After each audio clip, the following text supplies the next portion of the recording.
हम लोग अभी तक डेफिनेट इंटीग्रेशन का बेसिक पार्ट देखे, उसमें कुछ एलएमईटी का एप्लीकेशन भी देखे थे।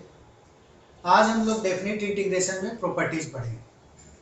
पहला प्रॉपर्टी डेफिनेट इंटीग्रेशन में क्या होता है कि integral a to b f x D x जो है, अब यहाँ पर वेरिएबल अभी क्या है, इस इंटीग्रल के लिए वेरिएबल एक्स है, तो इसको अगर मैं टी में लिखना चाहूँ तो integral a to b f of t d t लिख सकते हैं।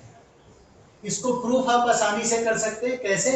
x के जगह पर अगर t सब्स्टिट्यूट कर दे तो x इक्वल टू टी रखिएगा तो dx dt के इक्वल होगा, तो ये f ऑफ t हो जाएगा और dx dt हो जाएगा। और limit since x equal to t put किए हैं, तो जो अभी limit x equal to a है तो t बराबर a हो जाएगा, और x के जगह पर b रखेंगे तो t के जगह पर क्या हो जाएगा, b हो जाएगा। तो ये मतलब मीनिंग इसमें क्या है कि हम एक वेरिएबल को दूसरे वेरिएबल में चेंज कर सकते हैं। जैसे अगर आपसे कोई बोले कि 0 से pi by 2 sine x D x या 0 से pi by 2 sine t d t, तो एक्स डी एक्स रहे या टी डी टी रहे, उससे कोई फर्क नहीं पड़ता है। तो ये हमारा क्या है, पहला प्रॉपर्टी है कि integral a to b f x D x integral a to b f of t d t के इक्वल है। इसी तरह से दूसरा प्रॉपर्टी की बात करें तो integral a to b f x D x की बात करें तो integral a to b f x D x जो होता है, इंटीग्रल माइनस ये b से a हो जाता है एफ एक्स डी एक्स। यानी अगर कभी भी लिमिट को इंटरचेंज करना है, ध्यान रखिए क्या है प्रॉपर्टी, लिमिट को कभी भी इंटरचेंज करना है तो यहां पर माइनस साइन लगा दे और फिर इंटरचेंज कर दे। तो डेफिनेट इंटीग्रेशन में लिमिट को इंटरचेंज करने के लिए कुछ करना नहीं होता है, केवल माइनस साइन लगा दिया जाता है। जैसे अगर मैं इसके प्रूफ की बात करें तो इसका प्रूफ करने के लिए हम क्या कर सकते हैं कि integral F x D x को कैपिटल एफ एक्स मान लें। क्या मान ले? Integral F x D x को हम कैपिटल एफ एक्स बोल दें, तो a से b में इंटीग्रल क्या हो जाएगा, ये a से b है तो यहां a से b पुट करेंगे तो एक बार b पुट करेंगे तो ये हो जाएगा एफ बी, और ये a पुट करेंगे तो ये क्या हो जाएगा, एफ ऑफ ए।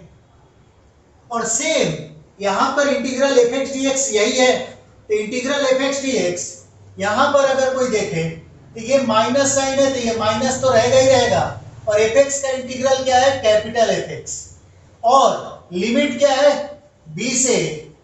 अब एक बार a पुट करें तो माइनस एफ ए, और फिर माइनस एक बार अब b पुट करें तो क्या बचेगा, माइनस एफ ऑफ b, और ये माइनस माइनस क्या हो जाएगा, प्लस, यानी F of b minus F of a।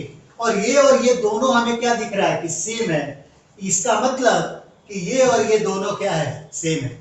तो देखिए समझने का है कि हमें इसमें प्रूफ में ज्यादा परेशान होने की जरूरत नहीं है, क्योंकि प्रूफ का कभी कोई पूछता नहीं है।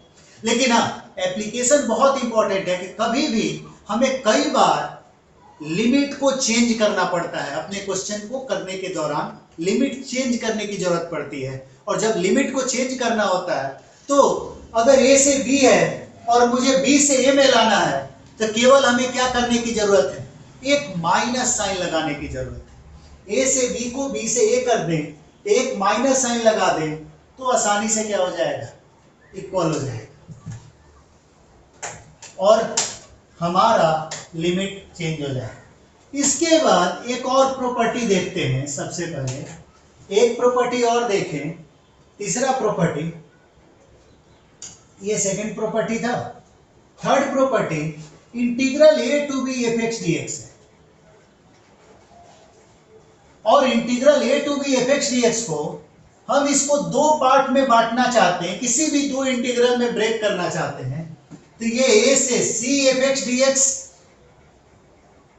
प्लस c से b f of x D x, जहां c जो है वेयर c may lie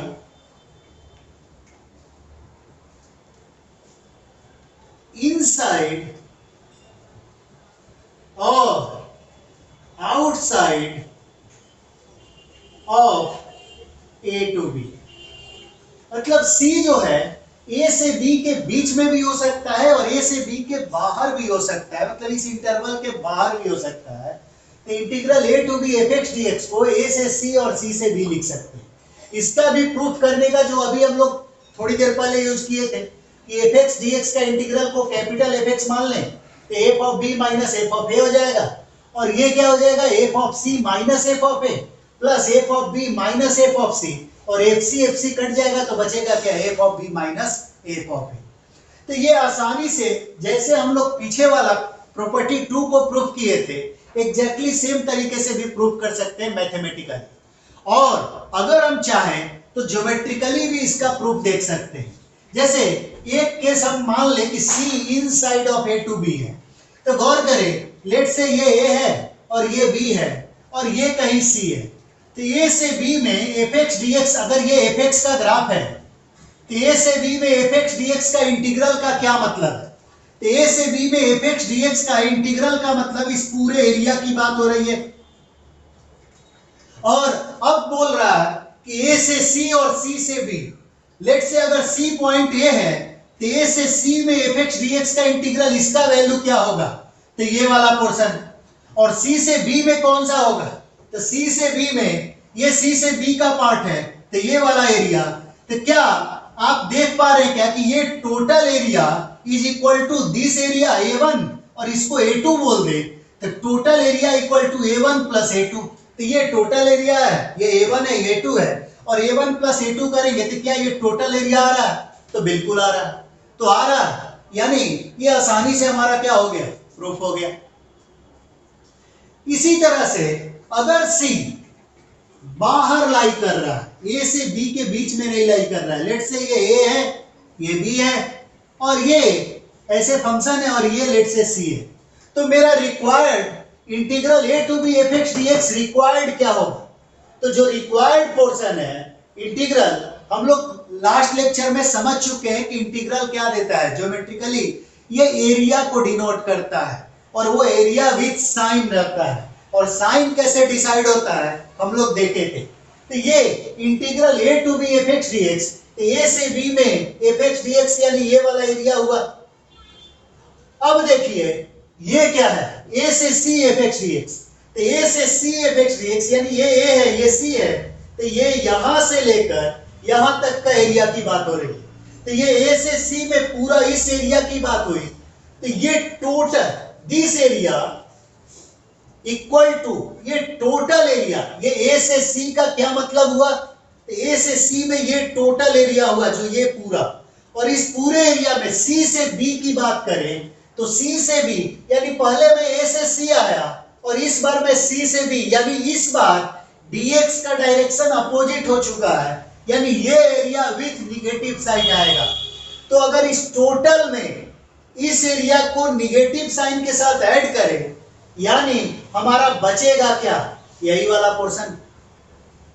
फिर से समझिए, अगर किसी को समझने में दिक्कत है तो फिर से देखिए A से B लेट से ये पूरा फंक्शन है, ये A है ये B है, और हम बात कर रहे हैं क्या कि integral A to B f x D x, A to C f x D x plus C से B f x D x, integral दोनों के सम के रूप में लिखा जा सकता है।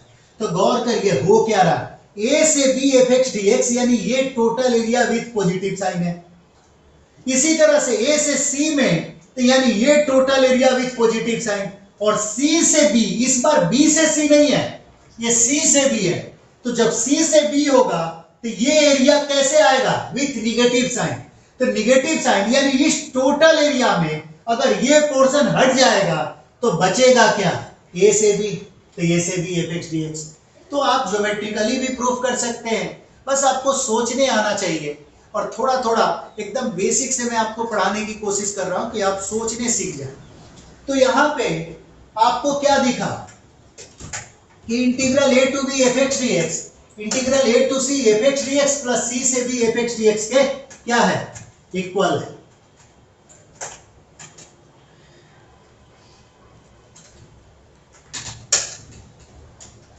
चलिए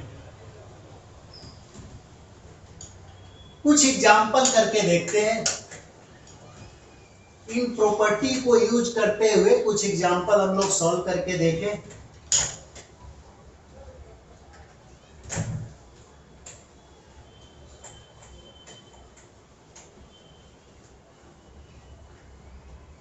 जैसे आपसे कोई बोले integral 1 to 4 mod of 3x minus 6 into dx, इसको इंटीग्रेट करना है, तो ये कैसे हो?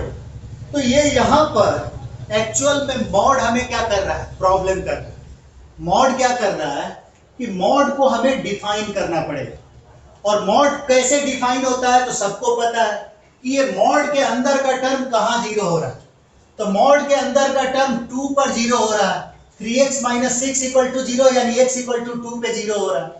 तो इसका मतलब कि 2 पे ये जीरो हो रहा है, तो 2 से बड़ा पर पॉजिटिव होगा और 2 से छोटा पर निगेटिव होगा। आप चेक भी कर सकते हैं, 2 से बड़ा कोई भी नंबर डालिए, तो 2 से बड़ा लेट से 3 इंटू 3 9 माइनस 6 पॉजिटिव हो रहा है। तो 2 से बड़ा पे पॉजिटिव है, 2 से छोटा पे ये मॉड क्या अंदर का टर्म निगेटिव है। लेकिन मॉड क्या करता है, निगेटिव को भी पॉजिटिव बना देता है। तो गौर करिए, मॉड ऑफ 3x माइनस 6 को हम सिंपली दो पार्ट में हमें तोड़ना होगा। इसे इंडिस प्रॉपर्टी थर्ड को यूज करते हुए कि 1 से 4 को मैं 1 से 2 प्लस 2 से 4 तो लिख सकता हूं, और ये मॉड 3x माइनस 6 ये सेम फंक्शन रहने दिए। ये 2 पर ही क्यों ब्रेक किया गया? 2 पर ब्रेक करने के पीछे का रीजन क्या है? क्योंकि 2 पर यह फंक्शन चेंज हो रहा है। जब मॉड का साइन हटाएंगे तो प्लस और माइनस के साथ जो खुलेगा, तो ये प्लस और माइनस के साथ तो वो 2 पर ही चेंज हो रहा है, क्योंकि 2 पर ये जीरो हो रहा है। अब मॉड 3x माइनस 6, अब आप गौर करिए, x 1 से 2 में लाई कर रहा है, और x 1 से 2 में ये निगेटिव है, यानी ये माइनस साइन के साथ खुलेगा। तो 1 से 2 में कैसे खुलेगा मॉड? मॉड आप सीख चुके होंगे अब तक बहुत अच्छे से, और किसी को मॉड में दिक्कत है तो आप जाके पुराना वीडियो देखें, मॉड पे बहुत बेसिक से वीडियो बनाया हुआ है। फिर इसको 2 से 4 में कोई भी पॉइंट नंबर ले ले, ये पॉजिटिव हो रहा है यानी ये प्लस साइन। बस आपको मॉड के लिए ये एक वर्ड याद रखना होता है कि कोई भी नंबर लें 2 से बड़ा, तो ये प्लस पॉजिटिव आ रहा है, पॉजिटिव आ रहा है तो मॉड हटा दें। 1 और 2 के बीच का कोई भी नंबर ले, 1.5, 3 इंटू 1.5 4.5 माइनस 6 निगेटिव आ रहा है, तो ये माइनस साइन के साथ खुलेगा। तो निगेटिव यानी माइनस के साथ, पॉजिटिव यानी प्लस के साथ। तो ये 2 से 4 में ये प्लस के साथ खुल रहा है, तो ये 3x माइनस 6 इंटू dx, और ये अब आप आसानी से क्या कर सकते हैं, इसको इंटीग्रेट कर सकते हैं। ये माइनस 3x माइनस 6 है, 3x का इंटीग्रेशन क्या होगा, तो 3x स्क्वायर बाई 2, 6 का इंटीग्रेशन 6x हो जाएगा, और लिमिट क्या रहेगा 1 से लेकर 2 तक। सिमिलरली ये सेम इंटीग्रेशन है, 3x square by 2 minus 6x, और इसमें कहां से कहां 2 से 4 तक। अब क्या एक बार 2 पुट कर दें और एक बार 1 पुट करें। इस माइनस साइन को अगर मैं हटाना चाहता हूं तो हम लोग प्रॉपर्टी 2 यूज कर सकते हैं। इसको हटाने के लिए यहां पर क्या कर दें 2, और यहां पर क्या कर दें 1, और ये अब माइनस साइन क्या हो जाएगा, रिमूव हो जाएगा। अब 1 पुट करेंगे तो ये 3/2 माइनस 6 होगा। यहां पर देखें 2 पुट किए तो ये 6 हो जाएगा और ये 12 हो जाएगा। ये इंटीग्रल सॉल्व हो गया। अब इस इंटीग्रल को देखें तो इस इंटीग्रल के लिए पहले 4 पुट करें, तो 3 into 4 square by 2 minus 6 into 4, इसमें सब्ट्रैक्ट होगा। एक बार 2 पुट करें तो 2 पुट करेंगे तो 6 माइनस 12 हो जाएगा। अब देखिए ये भी 24 है, ये भी 24 है, तो इसका वैल्यू 0 हो गया। ये माइनस 6, तो माइनस माइनस क्या हो जाएगा प्लस 6। यहां देखें ये माइनस 6, ये 6 माइनस 12 क्या होगा, माइनस माइनस प्लस 6 कट जाएगा, तो ये बचेगा 3/2। तो टोटल हमारा वैल्यू क्या हो गया 3/2 प्लस 6, यानी हमारा हो जाएगा 15/2। तो ये हमारा आंसर आ गया। लेकिन क्या हम इसको और किसी तरीके से कर सकते हैं? तो बिल्कुल कर सकते हैं। कैसे? चलिए देखते हैं। ये तो बेसिक इंटीग्रेशन हो गया। इसको ज्योमेट्री से एरिया निकाल के कर सकते हैं, क्योंकि डेफिनिट इंटीग्रेशन एरिया को ही रिप्रेजेंट करता है। तो mod of 3x minus 6 dx की बात करें तो इसका एरिया कैसे निकालेंगे? तो सबसे पहले इसको 3x माइनस 6 को प्लॉट किया जाए। तो 3x minus 6, x equal to 1 पे क्या वैल्यू है? तो 3 माइनस 6 माइनस 3 का मॉड क्या होगा? 3। x इक्वल टू 1 पे 3 आ गया, ये 1,3 हुआ। ये 2 पे 0 है तो 2 पे 0 हुआ। और 4 पे हमारा क्या वैल्यू हुआ? 4 इंटू 3 12 माइनस 6 6, यानी 4 पे 6 है, 4,6। बेसिकली हम इसका ग्राफ बनाने की कोशिश कर रहे हैं। तो ये मॉड ऑफ 3x माइनस 6 का क्या हो गया? ग्राफ हो गया। और हमें 1 से 4 में इसका इंटीग्रल निकालना है, मतलब 1 से 4 में ये एरिया, और इस एरिया को हम आसानी से दो ट्रायंगल के एरिया के सम के रूप में क्या कर सकते हैं? लिख सकते हैं। अब गौर करें, ये यहां से लेकर यहां तक कितना यूनिट है? 1 यूनिट। ये कितना यूनिट है? 3 यूनिट। तो इस ट्रायंगल का एरिया क्या हो गया? Half into base into height. Similarly ये 2 यूनिट है, हाफ इंटू बेस, यहां 2 यूनिट, 2 से 4 2 यूनिट हो गया। और ये कितना है? तो इसका हाइट, इसका y कोऑर्डिनेट 6 है, तो इसका हाइट 6 यूनिट हुआ। और आप यहां से भी देख सकते हैं 3/2 प्लस 6 यानी कितना हो गया? 15/2। तो आप किसी भी तरीके से करें, इस आसानी से क्या कर सकते हैं? आंसर आ जाए। चलिए नेक्स्ट एग्जांपल देखते हैं।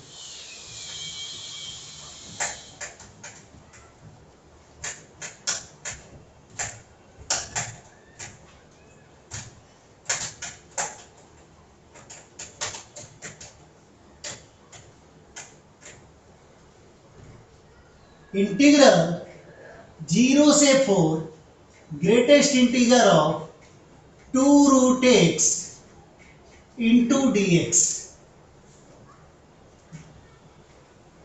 और इसका इंटीग्रल सॉल्व करना है। गौर करिए, डेफिनिट इंटीग्रेशन में आप अगर थोड़ा ध्यान दें तो हम लोग पिछले क्वेश्चन में मॉडुलस का यूज कर रहे थे, अभी अब ग्रेटेस्ट इंटीजर का यूज करेंगे, कभी फ्रैक्शनल पार्ट का यूज करेंगे। यानी जो हम आज तक जितने भी तरह का फंक्शंस पढ़े हैं, हर तरह के फंक्शन का यूज करके डेफिनिट इंटीग्रल में क्वेश्चन को बनाया जा सकता है। तो ये कैसे बनेगा? इस क्वेश्चन को देखा जाए तो इंटीग्रल 0 से 4 2 रूट x का ग्रेटेस्ट इंटीजर है। ये फंक्शन जो डिनोट कर रहा है, ये किसको डिनोट कर रहा है? Greatest integer function. तो इसको इंटीग्रेट करने का क्या तरीका है? तो हम ग्रेटेस्ट इंटीजर फंक्शन के लिए पढ़े हैं कि जब जब ग्रेटेस्ट इंटीजर के अंदर का टर्म इंटीजर होता है, तब तब उसका वैल्यू अगल बगल में चेंज हो जाता है, मतलब पॉसिबिलिटी है। तो यानी ये कब कब ये इंटीजर हो रहा है, तो इसके लिए हम लिख सकते हैं कि 2 root x equal to integer, यानी रूट एक्स बराबर i/2, यानी x बराबर क्या हो जाएगा? i/2 का होल स्क्वायर, यानी i²/4। अभी i इंटीजर है, ये i क्या लिए है? इंटीजर। तो x हमारा i²/4 हुआ। अब x i को 0 पुट करें तो 0/4 क्या हो गया? 0। i 1 पुट करें तो 1 का स्क्वायर/4 1/4। 2 पुट करें 4/4 कितना हुआ? 1। 3 पुट करें 3 का स्क्वायर 9/4। 4 पुट करें तो 4 का स्क्वायर/4 हमारा क्या हो गया? 4। यानी अगर थोड़ा ध्यान दें तो 0 से 4 तक हमें इंटीग्रेट करना है, और x हमारा 0 से 4 पूरी तरह से कवर हुआ। यानी हमें क्या समझ में आया कि इस इंटीग्रल को सॉल्व करने के लिए हमें क्या करना होगा? ये 0 से 4 को हम 0 से एक बार 1/4 तक जाएंगे, फिर 1/4 से 1, फिर 1 से 9/4 और फिर 9/4 से 4 तक। क्यों ऐसा कर रहे हैं? देखिए, डेफिनेट इंटीग्रेशन का ये कोई बहुत ढंग का प्रॉब्लम नहीं है। एक्चुअल में ये ग्रेटेस्ट इंटीजर फंक्शन का प्रॉब्लम है। जिसको ग्रेटेस्ट इंटीजर सॉल्व करने आता होगा वो आसानी से इस क्वेश्चन को कर सकता है। जिसको ग्रेटेस्ट इंटीजर में प्रॉब्लम है तो ग्रेटेस्ट इंटीजर हमें सीखना होगा कि ग्रेटेस्ट इंटीजर तभी प्रॉब्लम करता है जब उसके अंदर का टर्म क्या हो, इंटीजर हो। प्रॉब्लम करने का मतलब सही में प्रॉब्लम करना नहीं, वो ध्यान रखने के लिए हम लोग बनाए। अदरवाइज प्रॉब्लम करने का मतलब कि हमारा वैल्यू चेंज हो जाता है वहां जब इंटीजर हो। क्यों? अगर आप ध्यान दें तो 1 का ग्रेटेस्ट इंटीजर 1 होगा, 1 से थोड़ा सा भी बड़ा होगा तो उसका भी ग्रेटेस्ट इंटीजर 1 होगा, लेकिन 1 से थोड़ा सा भी छोटा हुआ तो उसका ग्रेटेस्ट इंटीजर कितना हो जाता है? 0। 0.99999 का ग्रेटेस्ट इंटीजर क्या होता है? 0। तो वैल्यू चेंज हो जाता है। तो इसीलिए हम लोग सबसे पहले क्या किए कि ये कब कब इंटीजर हो रहा है वो x निकाले। जैसे x 0 पर ये 0 हो रहा है, x 1/4 रखेंगे तो ये 1 हो रहा है, यानी और 0 से 1/4 की बात करें तो 1/4 पे एग्जैक्ट 1 हो रहा है। तो हमें यहां ये नहीं सोचना है कि ये 1/4 की बात हो रही। 0 यहां पर एक और पॉइंट आपको समझना हो कि 0 से हम 1/4 की बात कर रहे हैं तो 1/4 पे तो एग्जैक्ट 1 हो रहा है, लेकिन वो तो सिर्फ एक पॉइंट 1/4 पे हो रहा है और किसी एक पॉइंट का डेफिनेट इंटीग्रल में कोई फर्क नहीं पड़ता है। तो अभी हम लोग उसको बहुत डिटेल में समझेंगे कि किसी भी एक पॉइंट से डेफिनेट इंटीग्रल में एक पॉइंट या फाइनाइट नंबर ऑफ पॉइंट पे अगर हम इंटीग्रेट ना भी करें तो उस पॉइंट से डेफिनेट इंटीग्रल में कोई फर्क नहीं पड़ता है। तो इसको समझेंगे सर। अभी फिलहाल मतलब ये 0 से 1/4 में इसको इंटीग्रेट करेंगे, फिर 1/4 से 1 में करेंगे। तो गौर करिए ये 0 से 1/4 में 0 पर भी 0 है और 1/4 से जस्ट छोटा पे ये 1 से जस्ट छोटा हो जाएगा, क्योंकि एग्जैक्ट 1/4 पे ये 1 हो रहा है। तो 1/4 से थोड़ा सा छोटा 1/4 रखिए तो रूट 1/4 1/2 2 कटेगा तो 1 बचेगा, और एग्जैक्ट 1 नहीं ले रहे, 1/4 से थोड़ा छोटा की बात कर रहे हैं। तो बेसिकली 0 से हम 1/4 माइनस तक की बात कर रहे हैं, लेकिन लिखते वक्त हमें 1/4 लिख लेते हैं। 1/4 और 1/4 माइनस में क्यों फर्क नहीं पड़ता है इसको हम अभी डिटेल में समझेंगे।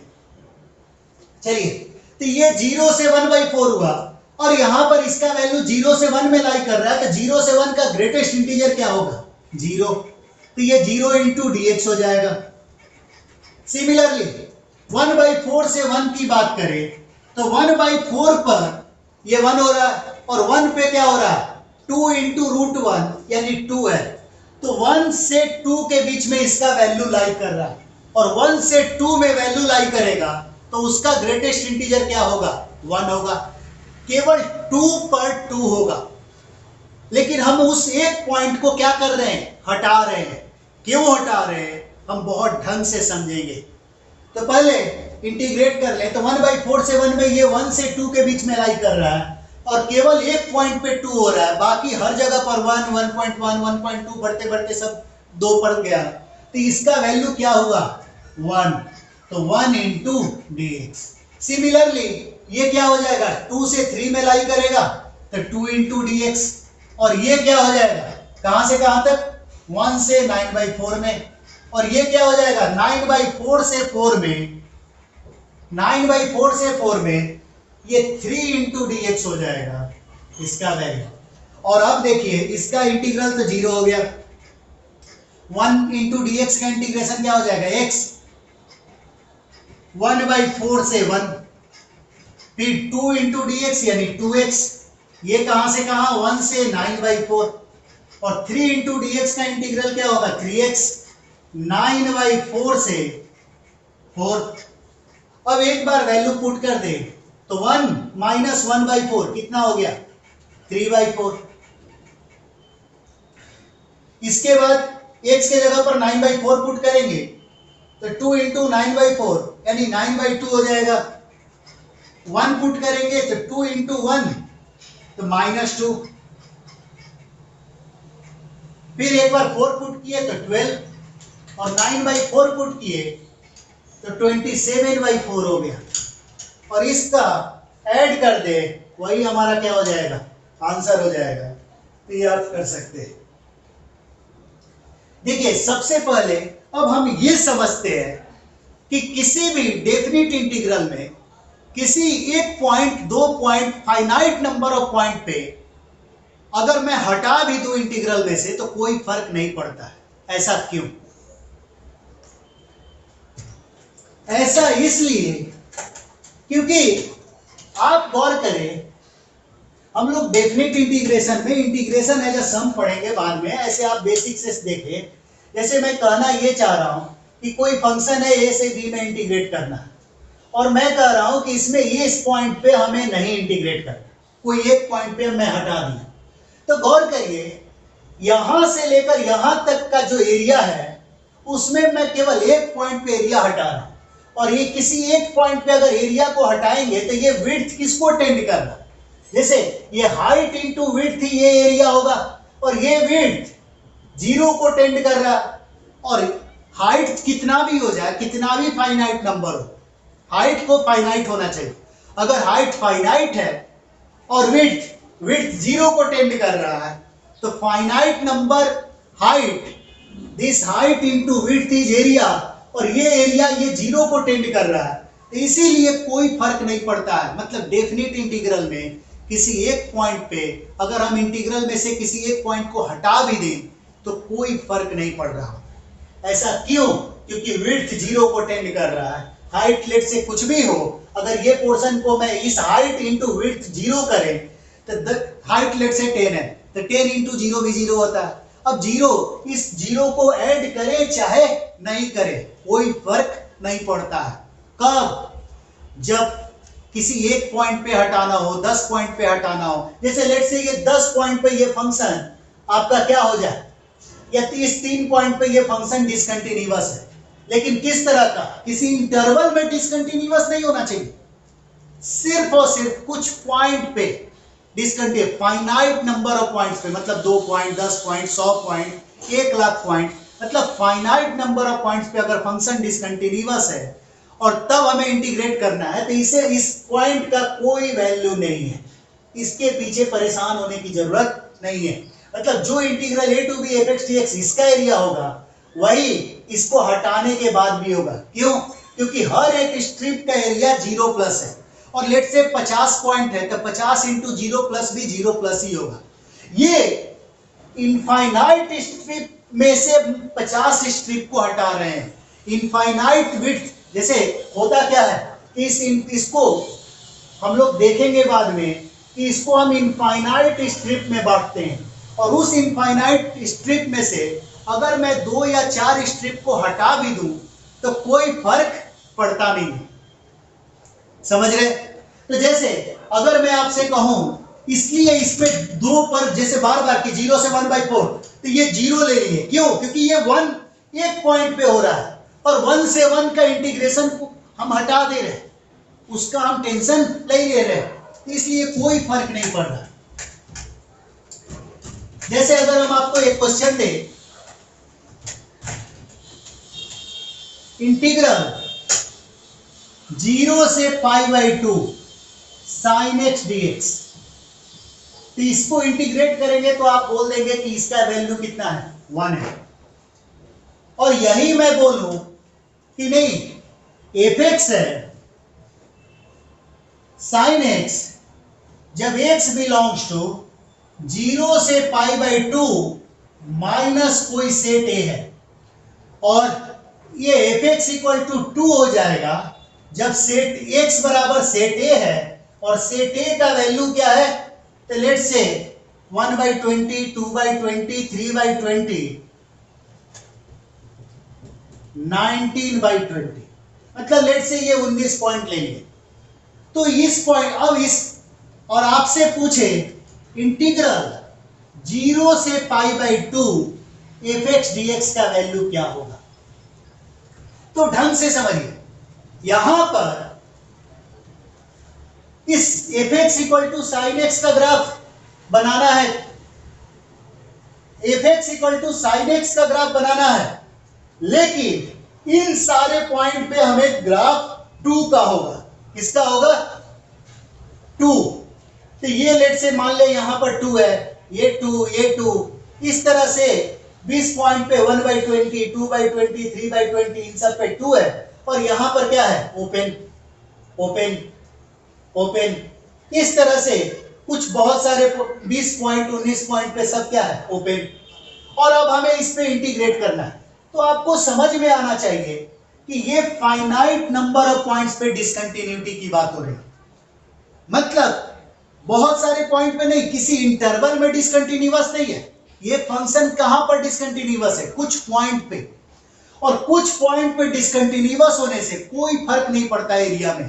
मतलब जो लगातार वाला, यानी इस पोर्शन को हमें देखने की भी जरूरत नहीं। क्यों? क्योंकि जैसे गौर करिए, ये 2 इंटू ये हाइट 2 है, और विड्थ किसको टेंड कर रहा है? 0 को।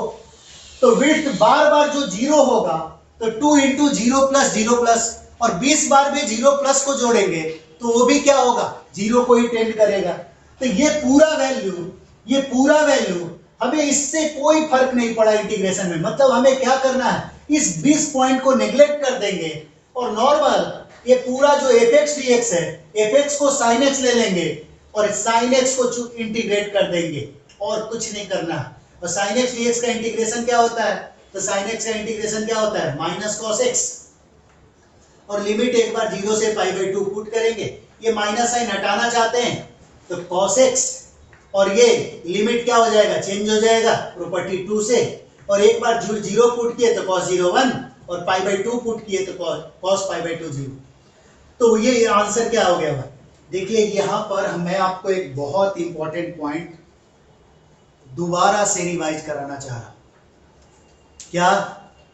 कि किसी भी फाइनाइट नंबर ऑफ पॉइंट में, किसी भी फंक्शन में फाइनाइट नंबर ऑफ पॉइंट पे वैल्यू, मतलब फंक्शन में डिसकंटिन्यूटी आ जाए, तो उस फाइनाइट नंबर ऑफ पॉइंट पे डिसकंटिन्यूटी का कोई इफेक्ट नहीं पड़ता है।